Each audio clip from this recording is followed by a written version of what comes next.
nem serei.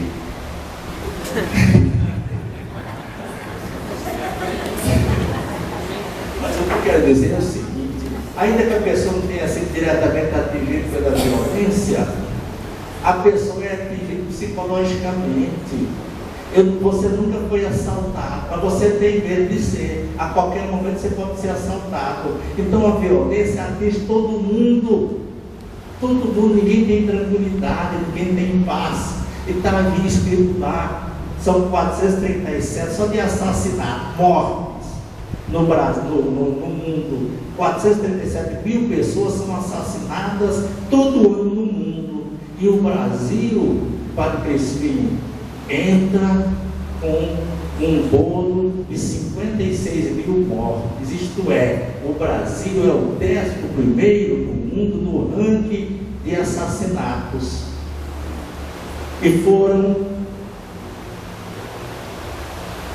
E fazendo as contas, significa que por dia, você dividido por 24 horas e tal, você vai encontrar exatamente 150, 154 assassinatos todo dia. E você descendo mais, você vai encontrar um assassinato a cada 10 minutos. Isso significa que, de quando a gente chegou, durante uma missa, assassinam-se no Brasil mais ou menos 6 pessoas durante uma missa. Até o amanhecer de sábado, quantas pessoas não serão mortas? Isso significa a queda de um avião, um Boeing, todos os dias, sem sobreviver qualquer pessoa. Um Boeing com 154 pessoas todo dia cai no Brasil e não escapa ninguém. Isto é o sentido dos assassinatos no Brasil. E as pessoas estão matando por nada, gente. A pessoa mata por um celular. Um celular vale muito mais do que a vida do dono daquele celular.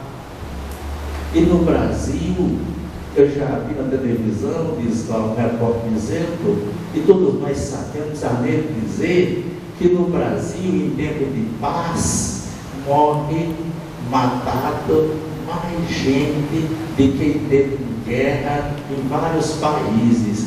Essa é a realidade. E as pessoas não refletem, não há mais reflexão, ninguém tem tempo para refletir.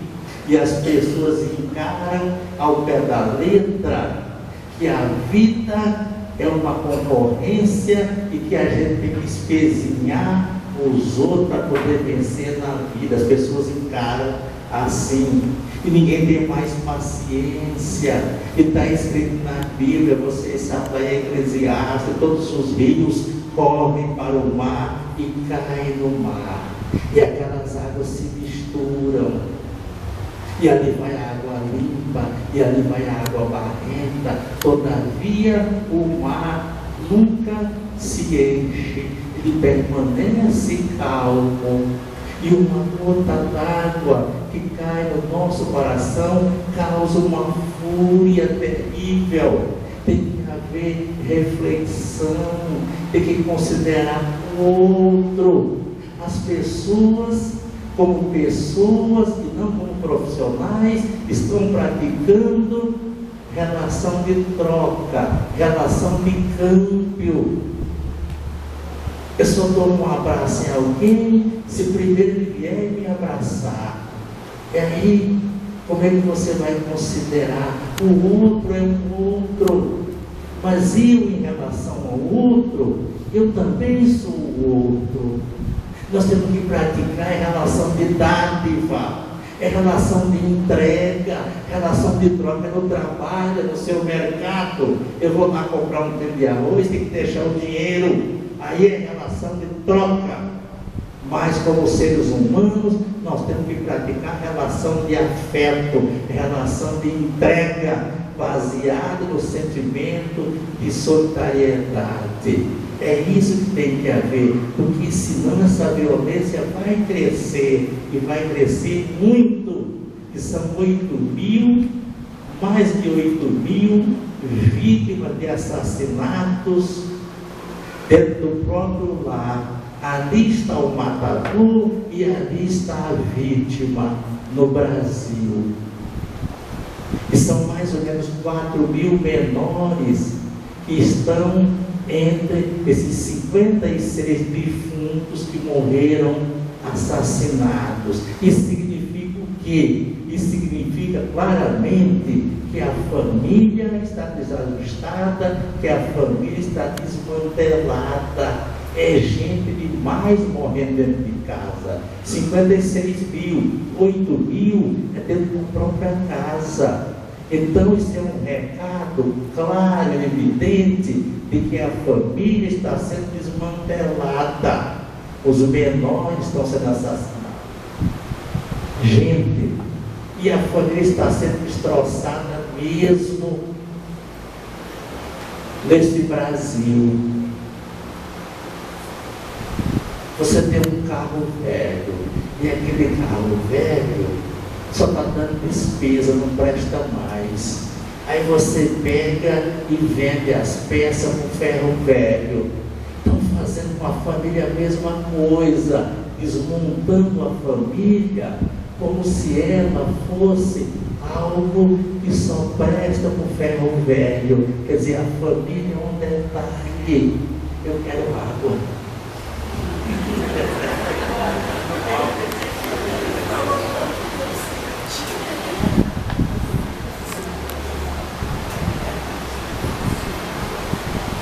Mas aí, esses dias eu li um projeto, uma comissão de notáveis, ministro Gilson Dino, Superior Tribunal de Justiça, uma grande figura, conheço, e presidente da comissão de notáveis, foi encomendado um projeto para consertar a sociedade.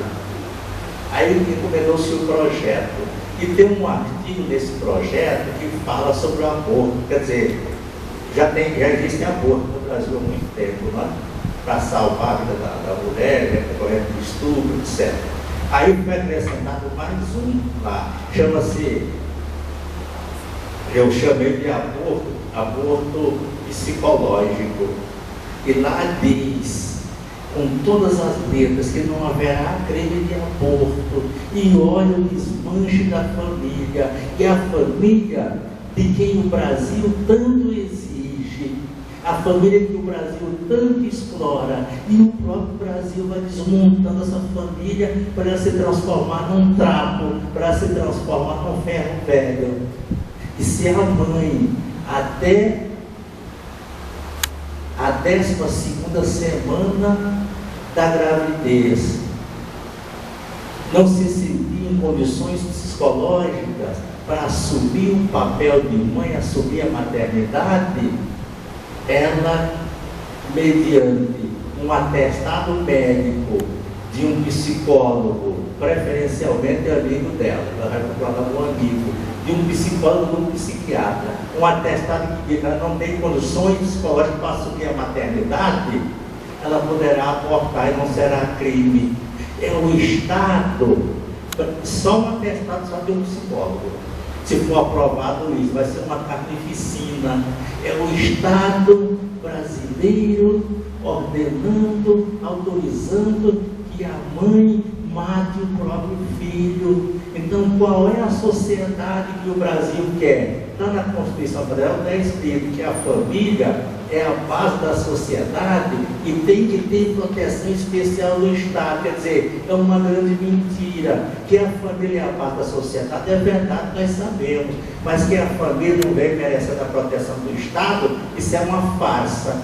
Efetivamente não ocorre isso. Então, isso aí é um desmanche, um desmantelamento da família. E você julga que aquela criancinha está bem protegida dentro do útero. Ela não sentiu ainda o raio do sol. Ela não sentiu, não conhece a maldade da terra. Estaria bem protegida. E o próprio Estado manda buscá-la e rebuscá-la e decepá-la. E como é que nós vamos fazer para edificar uma família equilibrada com esses atentados, essas coisas? Mas, aí foi feita uma pesquisa no Brasil, a Universidade da Paraíba fez uma pesquisa nas famílias, tanta violência, tanta gente morrendo, e ficou constatado que 14% das famílias brasileiras convivem em conflito graves, marido e mulher. Não é só briguinha, não. É coisa grave. 14% das famílias, gente, que negócio é esse? E atrás disso está a pobreza, e está a impaciência, e está o desprezo, e está o leite que falta. Então, fica difícil. E o crack, e as drogas vem matando. Isso desestrutura, desmancha a família. São 235, 230 mil crianças usando crack, gente. E o governo não faz nada, não se importa. Isso não é problema meu, isso é problema da mãe, diz o governo. E a mãe vai fazer o quê? A mãe tem 10 mil reais para internar cada criança. Ninguém tem isso, gente. E as pessoas estão morrendo. E a droga está matando. Eu não sei se vocês já tiveram contato com um viciado, uma pessoa que é viciada. Aquilo é triste, dá dó. Eu conheci uma pessoa, parente de um funcionário da justiça, eu não posso dizer o nome. Aí a pessoa me procurou, falei, vamos ver se a gente interna. Aí peguei, botei no carro e fui internar lá perto do cano, numa chácara. Depois a pessoa fugiu. E constantemente aquela pessoa com problema de fumando droga, viciada. É doente, ele é doente, aquela pessoa é doente, ela não é problema de polícia. Quem tem que cuidar daquilo é a saúde pública. E a pessoa, quando ele foi internar a pessoa não tinha nada, só tinha um chinelo. Aí já internou as roupas, ele levou para internar. Depois eu fiz uma rifa, nem sei o que foi mais, arrumei lá um dinheiro, até razoável, e fiz a doação para a entidade. Depois a pessoa fugiu, continuou usando droga. E vendia tudo que estava dentro de casa. Morava com os avós. E um dia, os avós, já bem de idade, resolveram dar uma descansada. Vamos viajar, mulher? Vamos. Aí viajaram e deixaram o carro em casa. Na segunda, chegam de volta e o avô vai ligar o carro para sair. E o carro nem sinal estava. Então eu vou chamar, aí chamou o mecânico para você arrumar o carro. Deve ser essa parte elétrica. E o mecânico chegou e foi ligar o carro e logo conheceu. Aquilo aqui, isso não tem motor nesse carro. Aí falou para o carro, opa, o senhor está com gozação comigo? Como é que você quer que? Você sabe que não tem motor e me chama para fazer seu carro pegar? O rapaz tinha vendido o motor do carro para de droga. Ou o traficante forçou o sujeito a pagar a dívida, ele teve que fazer isso, tinha vendido fogão, tinha vendido tudo. Então, gente, isso é uma calamidade, uma coisa tão triste, mas tão triste. E a violência nesse estado, gente, como é que a gente vai viver? Só em Campo Grande, até agora, até o dia de novembro, foram 4.200 roubos, furtas sem violência, roubos mediante violência, 4.200 de 1º de janeiro até agora, 30 de novembro. No ano passado foram 2.800 e pouco, houve um aumento de 46%.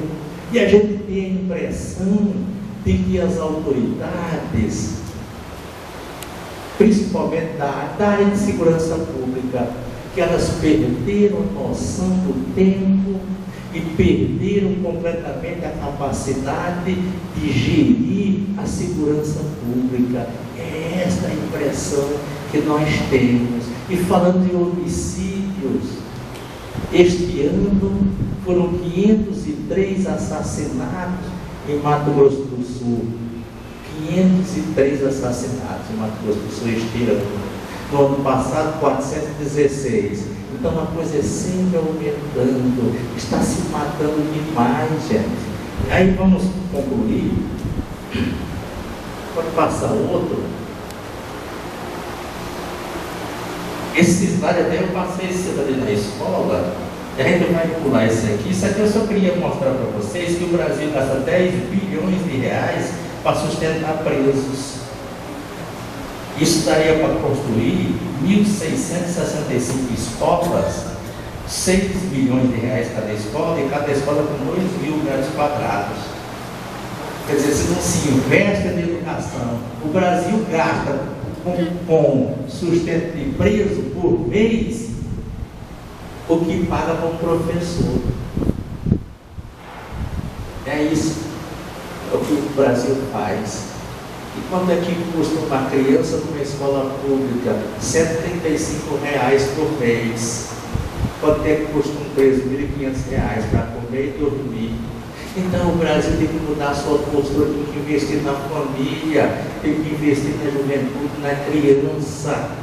Será que compensa estar edificando essas prisões que mais são uma enxovia, um chiqueiro de porco? Aquilo não recupera ninguém, só torna o sujeito revoltado e cada vez pior. E quando esse sujeito voltar aqui, esse celular que você usa não presta mais. A tecnologia já avançou e aquela criatura vai fazer o que, gente? A não ser roubar de novo. Ela tem que viver, ela tem que comer. Ela não foi profissionalizada lá, foi tratada como um bicho. É isso que acontece. E fica de lá comandando o crime. Então, o sistema penal do Brasil está podre. O sistema penal do Brasil começa no Congresso Nacional, com feitas da lei, passa pela polícia, a polícia é completamente sem estrutura, está tudo sucateado. E vem o judiciário, está enferrujado, está com artrose nas juntas, anda escorado com a bengala. A realidade é esta. Aí vem o sistema prisional que não funciona. Aquilo é um escritório do crime. E eu já coloquei pessoas tão simples na cadeia, que é um arrependimento que eu levo o resto da vida. Porque a lei não dava para colocar aquela pessoa na cadeia. Uma pessoa daquela não estava humano. Aquilo não era traficante, gente. A sociedade foi construir aquela pessoa, aquela mulher que era analfabeta e que tinha lá 4 ou 6 filhos e disse que preferia buscar 40 quilos de maconha no Paraguai a assaltar um banco. Mas ela não queria deixar os filhos morrer de fome. E você coloca aquilo na cabeça, está cometendo um pecado, injustiça, uma vingança. Mas você vai colocar onde? Teria que ir para o reformatório, teria que aprender uma profissão, teria que ter um amparo. E não acontece isso. O ser humano é detalhe. Aí você pode passar para nós. Mas aqui, eu só vou tomar mais um tempinho de vocês. Está aqui, olha. O segredo está aqui. Aqui que está o segredo.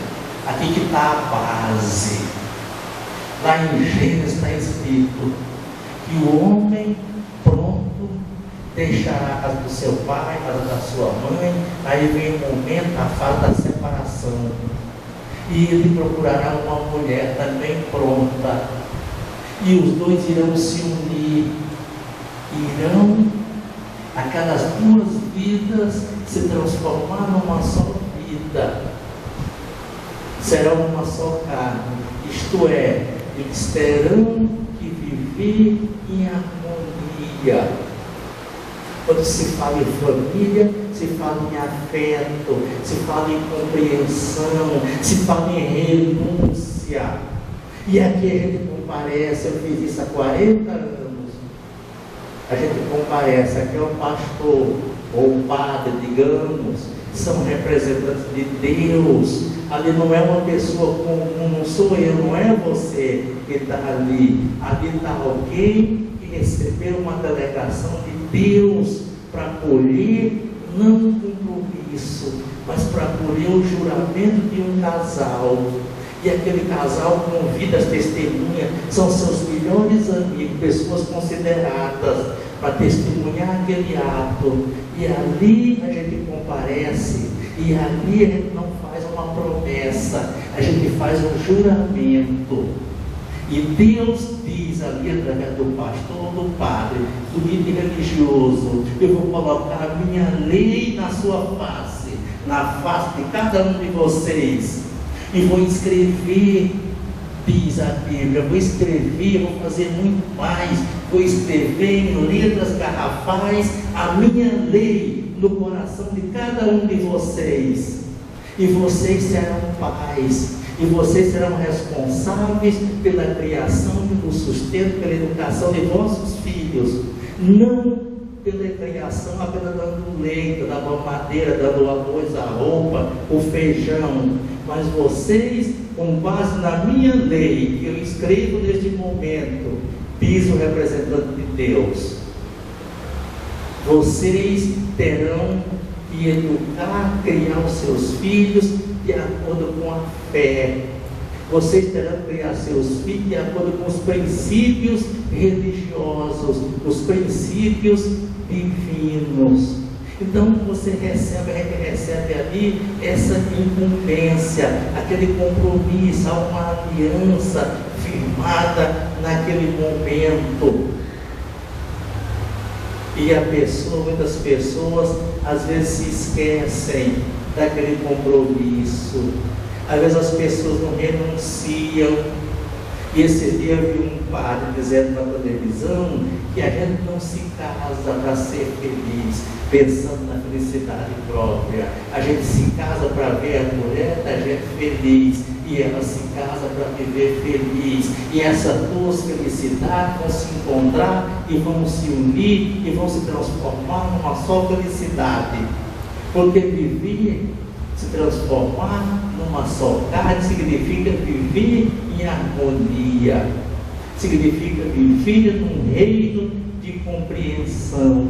E tem que ter renúncia. Como é que eu não renuncio e amanhã é sábado eu vou encher a cara de cachaça, de uísque, atrás de uma alegria passageira e enganosa, e eu não renuncio.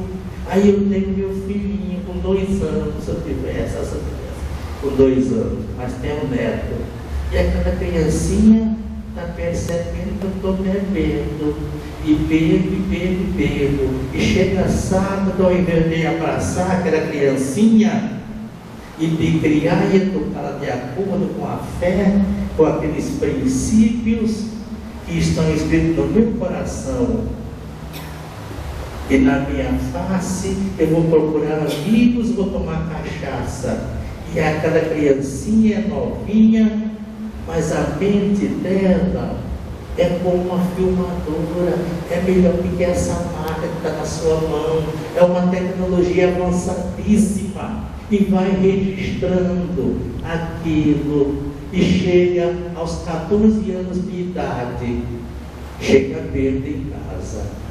E eu, como pai, não vou ter autoridade moral para reprimir, para corrigir aquela criança, porque quando eu fui no altar aqui, Deus me disse: você, a partir desse momento, é o pai e é o professor natural de seu filho, seja você analfabeto ou não, é uma delegação divina, e você vai ser a professora natural, você vai ser o artesão do seu filho. Se eu sou o professor natural da delegação que eu recebi de Deus, e eu vou ensinar o guri a beber cachaça, aquilo não fazia parte do meu juramento.